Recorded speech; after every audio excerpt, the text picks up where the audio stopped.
নমস্কার বন্ধুরা, ঐশিয়ান মম চ্যানেলে তোমাদেরকে স্বাগত জানাই। আজকের ব্লগটি হলো ধর্মরাজ পুত্রকে কেন্দ্র করে আমরা পৌঁছে গেছি আমরাই গ্রামে। এইখানে শরবতের চিনি ভেজানো হচ্ছে, কারণ যেই সব ভক্তগুলো আসবে তাদেরকে শরবত খাওয়ানো হবে। তো এখানে একটু নিরামিষ জল খাবার খেয়ে নেওয়া হলো। সবাই মিলে আমরা বসে আছি। এইবারে চলে এসেছি ধর্মরাজের মন্দিরে। আমরা এই গ্রামের এই ধর্মরাজ মন্দিরটি অনেক অনেক পুরনো। ধর্মরাজ পুজো মানে ঘোড়া। সকলেই কিন্তু ধর্মরাজকে ঘোড়ার রূপে পুজো করে থাকেন। আমরাও এখানে একটি ছোট্ট ঘোড়া কিনে নিলাম।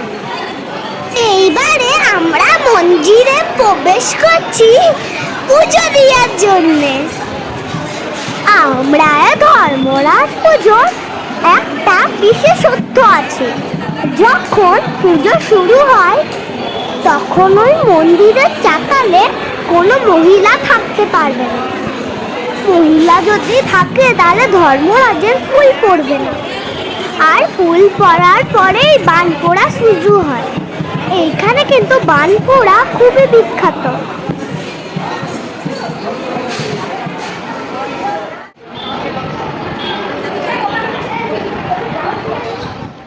দেখো এখানে যেসব ঘোড়াগুলো রয়েছে সেগুলো কত বছরের পুরনো।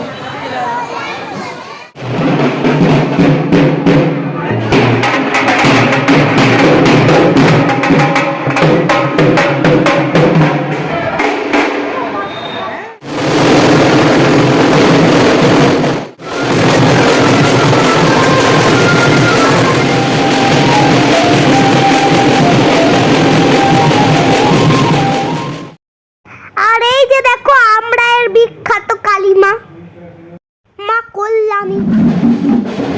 এইখানে দেখো সবাই পাট উঠতে যাচ্ছে।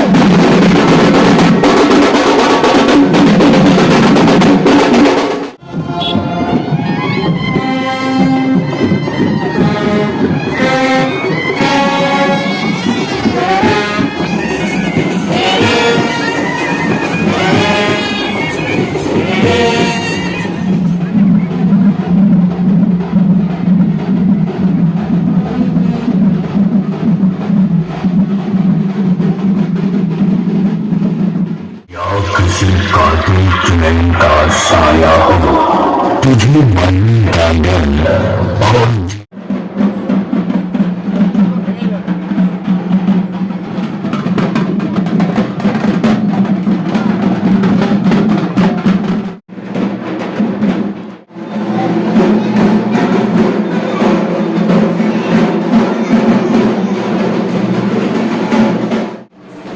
দেখো বান ফুড়েছে সবাই।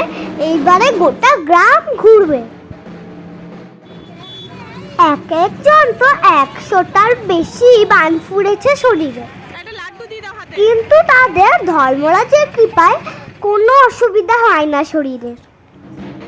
বানটা খোলার পরে অল্প ধর্মরাজের সিঁদুর আর ফুল লাগিয়ে দেওয়া হয়, তাহলে সেই ক্ষত একদম ঠিক হয়ে যায়।